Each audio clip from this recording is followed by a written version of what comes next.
Instagram के ऊपर spirituality के सीजन्स बना के डाल रहा हूँ मैं।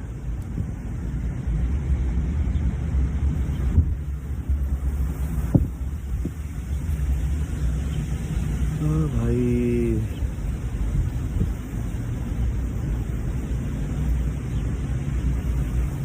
ठीक है, मजे लो जो भी है।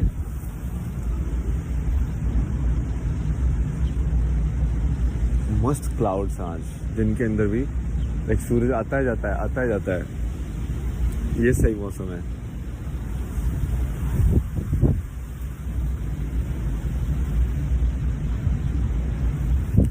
क्या करें, बेसिकली क्या हो रहा है ना, हर एपिसोड में चीज तो एक ही है, घूम फिर के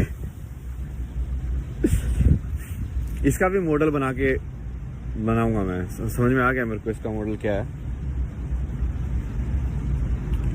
ये ऐसा है कि शब्दों में जितना भी, शब्दों में सच नहीं आ सकता, ठीक है, ये तो पहले ही समझ लो कि सच जो है वो शब्दों में नहीं आ सकता। अब चाहे उसको तुम किसी भी तरीके से समझ सकते हो, भाई कबीर ने बोला नाम अनाम है, या जो भी बोला है साइंस में मान लो कि वो इन्फिनिटी है, कि वो इनफाइनाइट है, मतलब असीमित जिस चीज को बोलते हैं।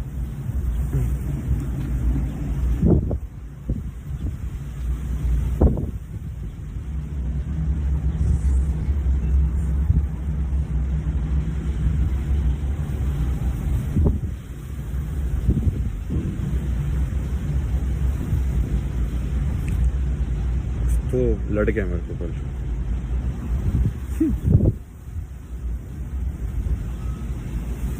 उंगली ऐसे सूज गई है,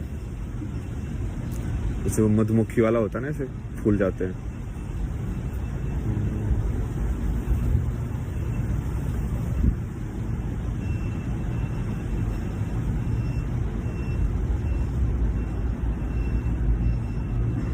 हम मॉडल की बात कर रहे थे ना, तो शब्दों के अंदर सच नहीं है, ठीक है, ये पहली बात तो यही समझ लो आप। चलो इसको मैं बना ही देता हूँ ना, साथ के साथ करते हैं इसका हल, साथ के साथ भी कर सकते हैं, इसमें क्या है ना। चलो मान लिया डब्बा हमने,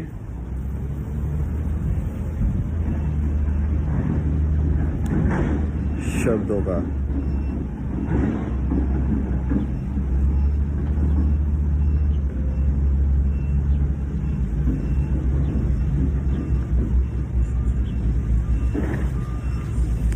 ठीक है, तो भाई ये है हमारा शब्दों का पिटारा।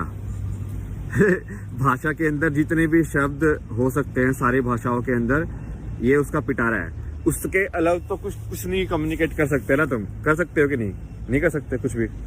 उसके अलावा तो कुछ बोल नहीं सकते हो तुम, जितना भाषा के शब्द तुमको आते हैं उतने ही तो बोलोगे। तो ये सबका पिटारा हो गया, ठीक है।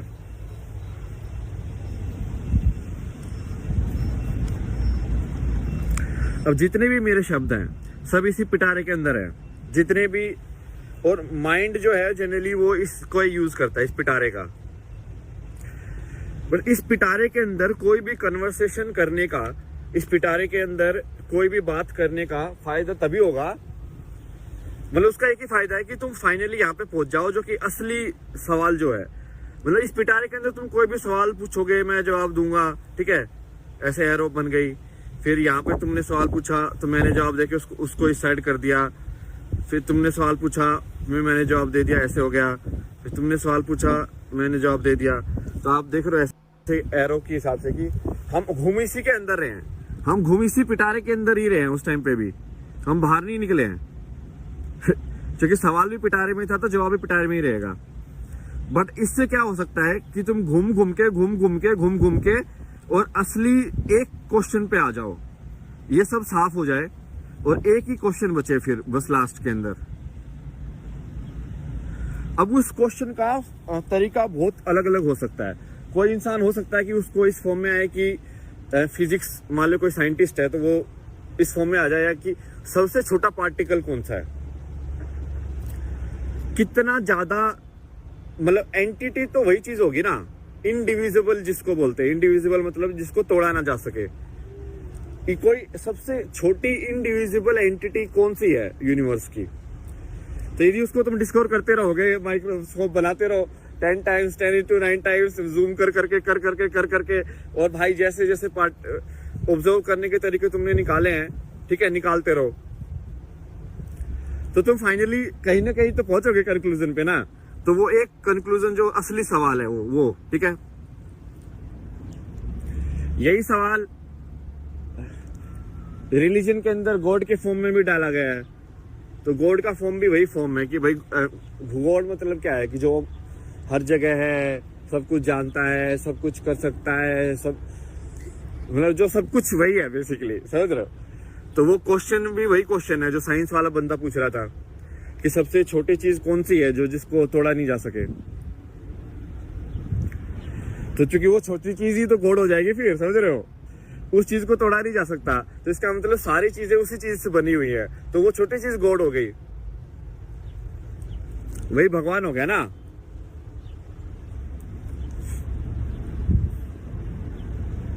और भी हैं मतलब योग ये सब जो प्रैक्टिस है लाइफ की। नीति का जो तरीका हो, क्या तरीका है कि यहाँ पे तुम सबको क्रॉस कर रहे हो बेसिकली, उसको बोलते हैं कि जैसे ये मैं तरीका मैं भी यूज करता था। तो कई बार है ना, पहले मैं कोचिंग में जाता था तो मैं कुछ और ही टेस्ट होता था भाई उनका, मैं पढ़ाई कुछ आती नहीं थी मुझे उसकी, क्योंकि वो कम्पिटिटिव का था। तो मैं ना सिर्फ क्वेश्चन को पढ़ के मैं वो वाले सोल्व करता था जो उसमें पैराग्राफ लिखा होता है और नीचे क्वेश्चंस होते थे पहले। तो उस पैराग्राफ के अंदर भी नॉलेज होती है बेसिकली। उस पैराग्राफ के अंदर समझाया गया है कि जैसे वो समझाएगा पहले एक पैराग्राफ के अंदर की प्रोबेबिलिटी क्या होती है, P/Q होती है, और फिर ये ऐसे है और फिर 3 क्वेश्चन होंगे। तो मैं पैराग्राफ को समझ के, और मेरे पास टाइम बहुत होता था तो इतने टाइम की वजह से ना मैं सिर्फ ऐसे सोचता था कि मैं 4-5 ही क्वेश्चन सोल्व करूंगा। तो मैं आराम से पढ़ता था उसको, तो इसलिए कि तुम किताब पढ़ रहे हो, ठीक है, और वहीं पे पढ़ के, वहीं पे समझ के और वहीं पे अप्लाई कर रहे हो। बट उसमें ना सीधा अप्लाई नहीं होता था, क्योंकि तुमको इतना ज्यादा इन्फॉर्मेशन है नहीं, उसमें इतना ज्यादा बताया नहीं गया। तो मैं क्रॉस करके देखता था तो ये तो नहीं हो सकता, चलो। और बहुत बार इनका एक ट्रिक होता है कि कंफ्यूज करने के लिए एक ही टाइप ढूंढो, तुम टाइप का आंसर कौन सा है, ठीक है। जैसे मान लो पूछा कि ये इलेक्ट्रॉन की एनर्जी कितनी होगी, तो मान लो एक जवाब है 10, एक जवाब है 3 × 10⁻⁹ और एक जवाब ऐसे कुछ है। तो तुमको समझ रहा है कि 10 बिल्कुल ही अलग है, तो इसको तो हटा दो। क्योंकि ये जनरली यदि प्रश्न बनाने वाला इंटेलिजेंट है तो उसने 3 जवाब तो ऐसे दिए होंगे जो एक जैसे होंगे। थोड़ा अंतर होगा, जिसमें एक में पॉजिटिव नेगेटिव का ही अंतर होगा, क्योंकि कई बार आंसर में वही उल्टा पुल्टा होता है। तो मैं वैसे करके जवाब देता था। तो जो नीति का जो तरीका है वो वही तरीका है कि तुम सब चीज को काट रहे हो कि इसको हटा दो पहले, फिर इसको हटा दो, फिर इसको हटा दो, फिर इसको हटा दो। उसको इलिमिनेशन का तरीका बोलते हैं इंग्लिश के अंदर ना, कि इंस्टेड ऑफ क्या है तुम क्या नहीं है पे फोकस करके जा रहे हो। और जब वो क्वेश्चन तुम पहुंच जाओगे ना, तो इन सारे बातचीत का सिर्फ एक ही मान लो, तुम एक ही पड़ाव है कि तुम असली प्रश्न तक पहुंचो अपने आप, बाहर से नहीं, अपने आप पहुंचो। तुम अपने आप पहुंचना पड़ेगा तुमको, बस वो कंडीशन है। यदि प्रश्न भी मैं ही दे रहा हूं, उत्तर भी मैं ही दे रहा हूं, तो तुमको क्या मिलेगा फिर? प्रश्न तो तुम्हारा वाला चाहिए ना भाई, तभी तो फिट होगा आंसर तुम्हारा। आधे लोग है ना आज के टाइम पे ना नकली प्रश्न लेके बैठे हुए हैं। उनको भगवान एक्चुअली है कि नहीं इन सब में कोई मतलब नहीं है, उनको बस भगवान का ऐसे कंसेप्ट पसंद आता है ताकि वो उसका फायदा उठा सके कि भाई कभी कुछ हो जाए तो भगवान का नाम लगा दो।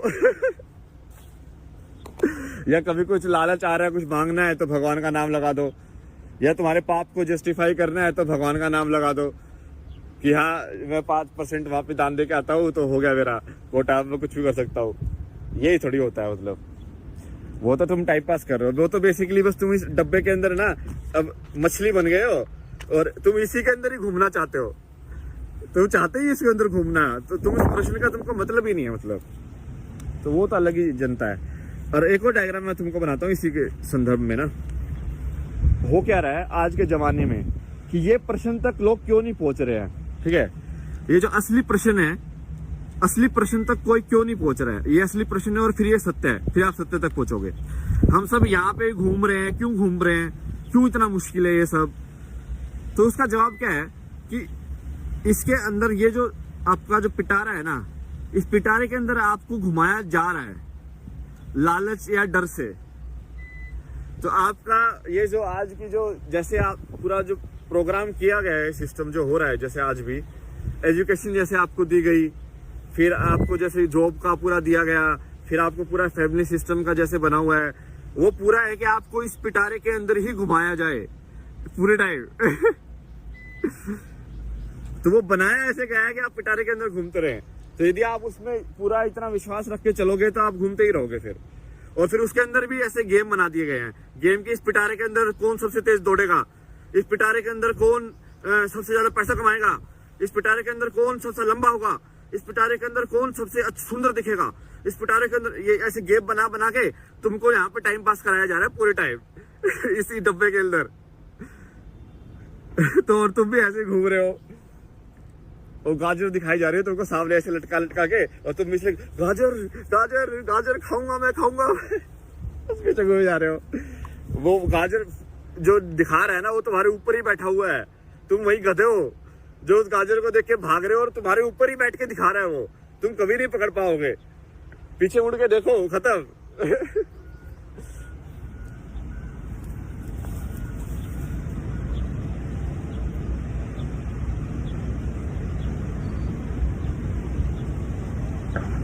तो आधा गेम तो यही हो रहा है ना, ये फेक सी लाइन बना दी गई है और सब उसके पीछे भागते रहते हैं। तो मैंने तो मूवी बनाई थी इसके ऊपर, भेड़ चाल। कोई सुनता ही नहीं है भाई बात ना, क्या कर सकते हैं आप। जैसे कॉलेज में तुम जाते हो ना, किसी बड़े कॉलेज में, तो वहां से रेस स्टार्ट हो जाती है कि किसका सबसे ज्यादा पैकेज होगा। ओ भाई, फिर पूरा प्लानिंग चालू। अच्छा, पैकेज लेने के लिए क्या क्या चाहिए, अच्छा ठीक है 8 से 9 के बीच ग्रेड चाहिए, एक ये चाहिए कि दिखाना है कि मैं एक्स्ट्रा करिकुलर भी हूँ, एक थोड़ा सा ये भी दिखा देता हूँ कि मैं फिजिकली एक्टिव भी हूँ, मैं स्पोर्ट्स में टीम स्पिरिट आती है मेरे को, डिसिप्लिन मेरे बहुत ज्यादा अच्छा है। और फिर एक ये, और फिर है ना ऐसे कंसेप्ट किया जाता है एक पर्सनैलिटी, कि हाँ यदि इस पर्सनैलिटी के साथ मैं इंटरव्यू देने जाऊंगा 4 साल बाद, तुम समझ रहे हो, ये प्लानिंग स्टार्ट हो रही है जब तुम एंटर कर रहे हो 4 साल बाद की। क्योंकि एम वही है, एम क्लियर है कि उसी ये रेस का एम यही है कि भाई कौन सबसे ज्यादा पैकेज लेके जीतेगा। तो वही राजा बन गया है, वो राजा बनेगा, उसका न्यूज छपेगी, वो है। बाकी सब कुछ भी करके जा रहे हो, किसको क्या मतलब है, हम तो इसी रेस में भागेंगे। ठीक है, तो भागते हैं भाई लोग।